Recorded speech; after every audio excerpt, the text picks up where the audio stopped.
ଦେଖନ୍ତୁ ଆମେ ସମସ୍ତେ ସେ ଭିଡ଼ିଓ ଦେଖିଛେ ଯାହା ହେଇଛି ଅତ୍ୟନ୍ତ ନିନ୍ଦନୀୟ। ମାନେ ଏଇଥିପାଇଁ ରାଜନୈତିକରେ ବିରୋଧ ଭାଷା ରହୁ, ମନାନ୍ତର ରହୁ, ମତାନ୍ତର ରହୁ, କିନ୍ତୁ ଯୋଉ ବିହାର ୟୁପି ଭଳିଆ ଘରେ ପଶିକି ହିଂସାକାଣ୍ଡ ଭିଆଇବା, ଗଣ୍ଡଗୋଳ କରିବା, ସେଥିରୁ ନିବୃତ୍ତ ରହିଲେ ଭଲ।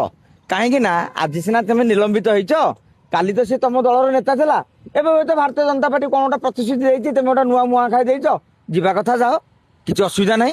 ଦଳ ଭାବିଲା ଯେ ଆପଣ ଦଳ ବିରୋଧୀ କାମ କରୁଛନ୍ତି, ତେଣୁ ଆପଣଙ୍କୁ ତଡ଼ିଲା। ଆପଣ ବିଜେପିରେ ଯାଇକି ସାଂଗଠନିକ ଶକ୍ତିରେ ଜଣକୁ ଚକ୍କର ଦେବାକୁ ଚେଷ୍ଟା କର। ଯଦି ଦଳ ଆମକୁ ବାହାର କଲା ତ ତାହେଲେ ଦେଖେଇ ଦିଅ ଆମକୁ ବାହାର କଲେ ଦଳ କ୍ଷତିରେ ରହିଛି ନା ଲାଭରେ ରହିଛି। ତେମେ 5,000 ଭୋଟରଙ୍କୁ ନେଇକି ତାଙ୍କୁ ଚେକ୍ ଦିଅ ପଞ୍ଚାୟତ ନିର୍ବାଚନ ପାଇଁ। ଠିକ୍ ସେୟା ନ କରିକି ରାତି ଅଧରେ ମାଲଟା ପିଇ ଦେଇକି ବାଣ ଫୁଟେଇବା, ତାଙ୍କ ଘରେ ବସିକି ଭାଣ୍ଡାମି କରିବା, এই ଯେଉଁ କାରଣ ଦେଖାଯାଇଛି ଏହା ଆଦୌ ଗ୍ରହଣ ନୁହେଁ। ଆଉ ଯେଉଁ ରହିଛି ବୋମା ମାଡ଼ କି ବନ୍ଧୁକ, ମୁଁ ଗୋଟିଏ କଥା କହିଦେବି, ଆପଣମାନେ ଜାଣିଥିବେ ଯେତେବେଳେ କେସ୍ ପାସ୍ ଯେ ଏଫଆଇଆର ଲେଖିବାର ଯାହାର ଅଭ୍ୟାସ ମାନେ ଥିବ ଟିକେ ଅଭ୍ୟାସ, ସେମାନେ ଆଉ ଦୁଇଟା ଖଣ୍ଡେ ଦଫା ଯୋଡ଼ନ୍ତି। ମୁଁ ଭାବୁଛି ପ୍ରତାପ ବାବୁ ମଧ୍ୟ ସେଇ ହିସାବରେ ଦଫା ଯୋଡ଼ିବାକୁ ପ୍ରୟାସ କରିଥିବେ। ସତ କ'ଣ ମିଛ କ'ଣ ପୋଲିସ କହିପାରିବ ନା। ମୁଁ ସେ ଜାଗାରେ ଥିଲି ନା ଆମେ ଯେଉଁମାନେ ବର୍ତ୍ତମାନ ବାଇଟ୍ ନେଉଛନ୍ତି ମୋର ଗଣମାଧ୍ୟମର ଭାଇମାନେ, ନା ଆମେ ବି ଜାଗାରେ ଥିଲେ। ତେଣୁ ପୋଲିସ ତାର ତଦନ୍ତ କରୁ କୋଉ ଆଧାରରେ କ'ଣ ଥିଲା। କିନ୍ତୁ ଆମେ ଗୋଟିଏକୁ ନିନ୍ଦା କରିବା ଯେ ଜଣେ ନେତା ଘରେ ପଶିକି ଏଇ ଯେଉଁ ଭାଣ୍ଡାମି କରିବାର ଆଦୌ ଆବଶ୍ୟକତା ହିଁ ନାହିଁ। ଆଉ ଗୋଟିଏ କଥା ରହିଲା, କିଛି ନେତା ଭାବି ଦେଇଛନ୍ତି ଭାରତୀୟ ଜନତା ପାର୍ଟିକୁ ପଳେଇଲେ ଆମକୁ ବୋଧେ ସମ୍ମାନ ମିଳିଯିବ। ମୁଁ ଭାବୁଛି ଭାରତୀୟ ଜନତା ପାର୍ଟିର କାର୍ଯ୍ୟଶୈଳୀ ଉପରେ ଆଙ୍କର ଆଦୌ ଧାରଣା ନାହିଁ। ଅଖିଳ ଭାରତୀୟ ବିଦ୍ୟାର୍ଥୀ ପରିଷଦରେ ଆପଣ ଦେଖିବେ କୋଉ ନେତା ଗୁଡ଼ା କଂଗ୍ରେସରୁ ବିଜେଡିରୁ ଯାଇକି ସେଠି ନେତା ହେଇଛନ୍ତି, ସଭାପତି ହେଇଛନ୍ତି, ଆଦୌ ନୁହେଁ। କ୍ୟାଡର ବେସ୍ ପାର୍ଟି ସେଇଟା। ଭାରତୀୟ ଯୁବ ମୋର୍ଚ୍ଚାରେ ଆପଣ ଦେଖିବେ ଯେତେକ ଯୁବ ମୋର୍ଚ୍ଚା ସଭାପତି ଆପଣ ଦେଖିବେ ତାଙ୍କ ଦଳରୁ ବିଜେଡି ତ ଚିନୁ ସାହୁଙ୍କୁ କରିଦେଲା ସଭାପତି କଂଗ୍ରେସରୁ ଆସିକି ମଧ୍ୟ, କିନ୍ତୁ ଭାରତୀୟ ଜନତା ପାର୍ଟିରେ ଚାନ୍ସ ନାହିଁ। ବ୍ରାଣ୍ଡ ବିଜେପି ନହେଲେ ତାଙ୍କର ଦଳର ସଭାପତି ଯେତେକ କୁହନ୍ତୁ, ବିଜୟ ମହାପାତ୍ର ଅତୀତରେ ଆସିଥିଲେ ବିଜେପିର ସଭାପତି ହେବା ପାଇଁ ଚାହୁଁଥିଲେ, କରେଇଦେଲେ। ତାଙ୍କର ଯେତେକ ସଭାପତି କୁହନ୍ତୁ ଯେ ଅମକ ସଭାପତି ପୂର୍ବରୁ ଅନ୍ୟ ଦଳରେ ଥିଲେ, ଏବେ ଆସିକି ସଭାପତି ହେଇଛନ୍ତି। ଜଣେ ବି ସଭାପତି ଆପଣ ଦେଖିବେନି 80 ମସିହାରୁ ଆଜି ପର୍ଯ୍ୟନ୍ତ। ଜଣେ ବି ଯୁବ ମୋର୍ଚ୍ଚାର ସଭାପତି ଦେଖିବେନି। ଜଣେ ବି ଏବିଭିପିର ସଭାପତି ଯେଉଁମାନେ ଅନ୍ୟ ଦଳରୁ ଆସିଛନ୍ତି। ଭାଇ କ୍ୟାଡର ପାର୍ଟିରେ ପ୍ରଥମେ କ୍ୟାଡର, ତାପରେ ଦଳ ବାହାର। ହଁ କିଏ ଗୋଟେ ପଦ ସଭା ବିଧାୟକ ପଦ ପାଇବ, ତାରି ଭିତରେ ରହିବ, ଦଳର ମାମଲତକାର ହେଇପାରିବେନି। ଅନେକ ଲୋକ ଏହା ଭାବିକି ଯାଇଛନ୍ତି। ଥରେ ବିଜେପିର ବ୍ୟୁହ ଭିତରକୁ ପଶି ଯାଆନ୍ତୁ, ସେ ଚକ୍ର ବ୍ୟୁହ ଭିତରେ ପଶିଗଲା ପରେ ନିଶା ଛାଡ଼ିଯିବ। ଦେଖନ୍ତୁ ରାଜନୀତି ସବୁବେଳେ କଡ଼ ଲଉଟାଏ। ଏଇଟା ଆଜି ଗୋଟେ ନୂଆ କଥା ନୁହେଁ, ଆଜିକା କଥା କାଲିକି ନାହିଁ। ଆପଣ ଜାଣିଛନ୍ତି 2002 ମସିହାରେ ଏଇ ଦିଲ୍ଲୀପ ରାୟ ବାଜିମାତ କରିଥିଲେ। ସେତେବେଳେ 14ରୁ 15 ବିଜେଡି ବିଧାୟକ କ୍ରସ୍ ଭୋଟିଂ କରିଥିଲେ। ପରବର୍ତ୍ତୀ ସମୟରେ ସେମାନେ ଦଳରେ ରହିଲେ, ଟିକେଟ ବି ପାଇଲେ। ଆଉ ଗୋଟେ ଉଦାହରଣ ଜାଣିଥିବେ, ପ୍ରଭାତ ତ୍ରିପାଠୀ ନିଲମ୍ବିତ ହେଲେ କି ନାହିଁ, କିନ୍ତୁ ତା ପୁଅ ଟିକେଟ ପାଇଲେ କି ନାହିଁ। ପ୍ରଭାତ ବିଶ୍ୱାଳ ନିଲମ୍ବିତ ହେଇଥିଲେ କି ନାହିଁ, ତାଙ୍କ ପୁଅ ଟିକେଟ ପାଇଲେ କି ନାହିଁ। ରବୀନ୍ଦ୍ର ଜେନାଙ୍କୁ ଟିକେଟ ଦେଲେନି, କିନ୍ତୁ ସ୍ତ୍ରୀ ଟିକେଟ ଦେଲେ। ତେଣୁ ଦଳ ସବୁବେଳେ ରାଜନୈତିକ ଫାଇଦା ଦେଖେ, ଯୋଉ ଦଳ ହଉ, ସେ ବିଜେଡି ହଉ, କଂଗ୍ରେସ ହଉ, ବିଜେପି ହଉ। କାଲି ଯଦି ମୁଁ ତମଠୁ ରାଜନୈତିକ ଫାଇଦା ଅଧିକା ଦେଖିବି ଆଉ ଗୋଟେ ଲୋକ ତୁଳନାରେ, ମୁଁ ତମକୁ ପସନ୍ଦ କରିବି, ଆକୁ ଗୋଇଠା ମାରିବି। এটা ଦଳ ସବୁବେଳେ ଚାଲେ।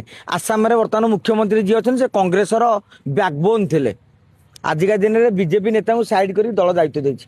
ତେଣୁ ଗାଇମୋଟ କହିଲେ, ମୁଁ ରାଜନୀତି କହିଲେ ଏତିକି ବୁଝିଛି, ତମର ଯଦି ଗ୍ରାଉଣ୍ଡରେ ମାଟି ଅଛି ନା, ଯୋଉ ଦଳକୁ ଗଲେ ବି ତମେ ମଜବୁତ ହେଇକି ଠିଆ ହବ।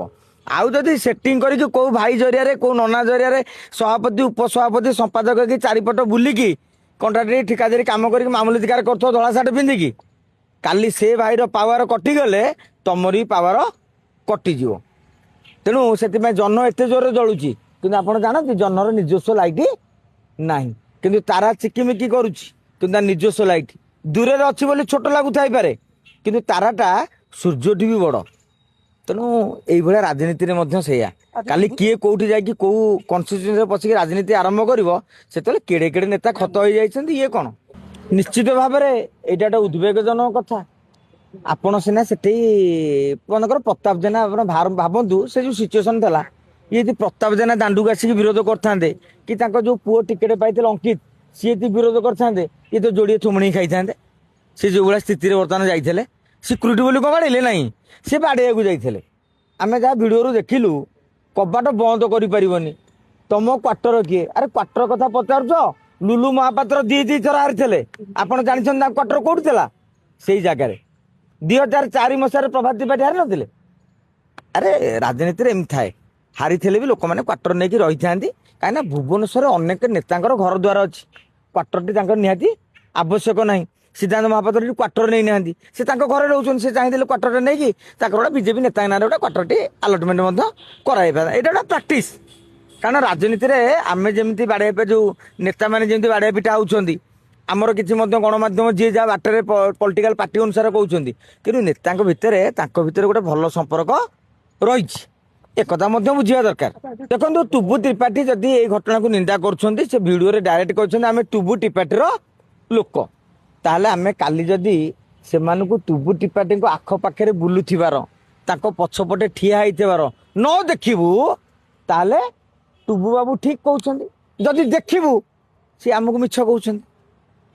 ଆଜି ଗୋଟେ ଜିନିଷ ଦେଖାଗଲା ଯେ କଟକରେ ଇଦ୍ ପାଳନ ଅବସରରେ ମହମ୍ମଦ ମୋକିମ ଆଉ ଟୁବୁ ତ୍ରିପାଠୀ ଗୋଟେ ପ୍ରକାର ଆଲିଙ୍ଗନ କଲେ, ଆଉ ସୋଫିଆ ଫିରଦୋଷ ବି ସେଠି ଥିଲେ।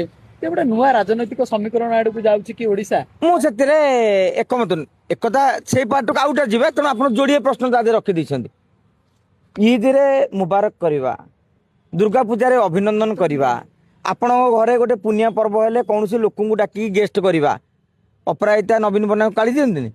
କିନ୍ତୁ ତାଙ୍କ ଝିଅ ବାହାଘରକୁ ଯେତେବେଳେ ଅପରାଜିତା ଗଲେ, ନବୀନ ପଟ୍ଟନାୟକ ଗଲେ, ସେ କୋଉବେଳେ ସତ୍କାର କଲେ?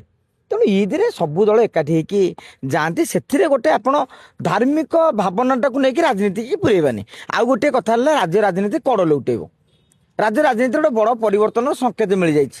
ରାଜ୍ୟସଭାରେ 6 ନେତା, ବିଜେଡି ନେତା କ୍ରସ୍ ଭୋଟିଂ କରିଛନ୍ତି। ପୂର୍ବରୁ 2 ଜଣଙ୍କୁ ବାହାର କରିଥିଲେ, ଆଉ 6 ଜଣ। କଂଗ୍ରେସରେ ଯୋଉ ନେତା କହୁଥିଲେ, ରମେଶ ଜେନା ଭଳି ନେତା ଯିଏ ଜମା କଂଗ୍ରେସ ଛାଡ଼ିବେନି, ସିଏ ମଧ୍ୟ ଏମିତି ସ୍ଥିତି ହେଲା, କଂଗ୍ରେସରୁ ଆଜ୍ଞା ନିଲମ୍ବିତ ହୋଇଛନ୍ତି। ଯଦି ଏ ସାମଗ୍ରିକ ଭାବରେ ଆପଣ ଘଟଣାବଳୀକୁ ଅନୁଧ୍ୟାନ କରିବେ, କ୍ଷମତା ଯୁଆଡ଼େ ନେତା ସୁଆଡ଼େ। କ୍ଷମତା ଯଦି ହୁଏ ଗୁଡ଼ ହାଣ୍ଡି, ଆମର ନେତା କର୍ମୀମାନେ ହେଉଛନ୍ତି ପିମ୍ପୁଡ଼ି। ଆଉ ଗୁଡ଼ ହାଣ୍ଡି ଅଛି ବିଜେପି ପାଖରେ, ଇଏ ବିଜେଡି ଆଉ କଂଗ୍ରେସ ଭବନ ଚାରିପଟେ ବୁଲିଲେ କ'ଣ ପାଇବେ? ତେଣୁ ଏଇଟା ଗୋଟେ ଆଜି ନୂଆ କଥା ନୁହେଁ। ଅତୀତରେ ଆପଣ ଦେଖିବେ ପ୍ରଦୀପ ମାଝୀ, ଚିରଞ୍ଜୀବୀ ବିଶ୍ୱାଳଙ୍କ ଭଳି ଟାଣୁଆ ନେତାମାନେ ମଧ୍ୟ କଂଗ୍ରେସ ଛାଡ଼ିଛନ୍ତି। ନବ ଦାସଙ୍କ ଭଳି ଟାଣୁଆ ନେତା ବି କଂଗ୍ରେସ ଛାଡ଼ିଛନ୍ତି। ଗଦା ଗଦା ନେତା, ପୂର୍ବତନ କେନ୍ଦ୍ରମନ୍ତ୍ରୀ ଆମର ଗଞ୍ଜାମର ନେତା ସାହୁ ବାବୁ ବି ଛାଡ଼ିଛନ୍ତି। ଏମିତି ଅନେକ ନେତା ମଧ୍ୟ ଆଜ୍ଞା ଅଛନ୍ତି। ତେଣୁ ଗାଇମୋଟ କହିଲେ ରାଜନୀତି ହେଉଛି ଗୋଟେ ସ୍ୱାର୍ଥ ସର୍ବସ୍ୱ, ନୀତି ଆଉ ନୈତିକତା ଏଥିରେ କିଛି ନାହିଁ ଭାଇ। ଯୋଉଠି ଫାଇଦା ନେତା ସେଇଠି ରହିବା ସ୍ୱାଭାବିକ। ଆଜି ଯୋଉମାନେ ବିଜେପିକୁ ଯାଉଛନ୍ତି, ମନେକର ଟୁବୁ ତ୍ରିପାଠୀ ଉଦାହରଣ, ଯୋଉ ଛୋଟିଆଟେ ଟୁବୁ ତ୍ରିପାଠୀ ବିଜେପି ଟିକେଟ ନେବେ 29ରେ, ସେଠି ଯେ ଶୁଭ୍ରାଂଶୁ ବାବୁ ଆଉ ତୁଷାର ଚକ୍ରବର୍ତ୍ତୀ ବାବୁ ଯିଏ ସଂଗଠନ କରୁଥିଲେ, ସିଏ ଖାଲି ବିଜେଡି କି ନହେଲେ କଂଗ୍ରେସକୁ ଯିବେ। କାରଣ ଯିଏ ଭାଇ ଲକ୍ଷ ଲକ୍ଷ କୋଟି କୋଟି ଟଙ୍କା ଖର୍ଚ୍ଚ କରିକି ସଂଗଠନ କରୁଛି, ସିଏ କ'ଣ ଆଉ ଜଣେ ନେତାଙ୍କୁ ଜିତେଇବା ପାଇଁ? ଏମିତି ଦଳ ବଦଳ ଆପଣ 29ରେ ଚକିତ କଲା ଭଳି ଜିନିଷ ଦେଖିବେ। ଆଜି ଯିଏ କହୁଛନ୍ତି ମୋହନ ଦାଦାଙ୍କ ଫ୍ୟାନ୍, କାଲି ସେ ନବୀନ ପଟ୍ଟନାୟକ ଚାରିପଟେ ବୁଲୁଥିବେ। ନବୀନ ପଟ୍ଟନାୟକ ଫ୍ୟାନ୍ କହୁଥିବା ଲୋକମାନେ ଭକ୍ତ ବାବୁଙ୍କ ଚାରିପଟେ କିମ୍ବା ମୋହନ ବାବୁଙ୍କ ଚାରିପଟେ କି ମନମୋହନଙ୍କ ଚାରିପଟେ ଘୁରି ବୁଲୁଥିବେ। ତାହେଲେ ଏଠି ଯୋଉ ମାନେ ଜନତା ଅଛନ୍ତି, ଜନତା ତାମାନେ କ'ଣ ବକରା ନେତାଙ୍କ ବାସ୍ ଗୋଟେ ହାତ ବାରିସି, ଆଉ ନହେଲେ କିଛି ନାହିଁ? ନାଇଁ ନାଇଁ, ଜନତାଙ୍କ ଦେଖନ୍ତୁ ଭୋଟ ଦେଖନ୍ତୁ ପାଇକି ଏଇ ନେତା ମାନେ ଆଗକୁ ଯାଉଛନ୍ତି, ଏଇ ନେତା ମାନେ କାଲି ଦଳ ବଦଳେଇ ଦଉଛନ୍ତି, ସେ ଜନତା ମାନେ ତାହେଲେ ତାଙ୍କ ନୀତି ଆଦର୍ଶ ଯାଉଛି। ଆରେ ଗରିବ ମାଇପ ସମସ୍ତଙ୍କ ଶାଳି ଭଳିଆ ଆମକୁ ସମସ୍ତଙ୍କୁ ସୁବିଧା ହେଉଛି। ଭୋଟରଙ୍କୁ କିଣା ବିକା, ଭୋଟର ବୁଝନ୍ତିନି, ମାଉଁସ ଖାଇକି ମଦ ପିଇକି ଭୋଟ ଦଉଛନ୍ତି। ମୁଁ ଟିକେ ସେଥିରେ ଏକମତ ନୁହେଁ।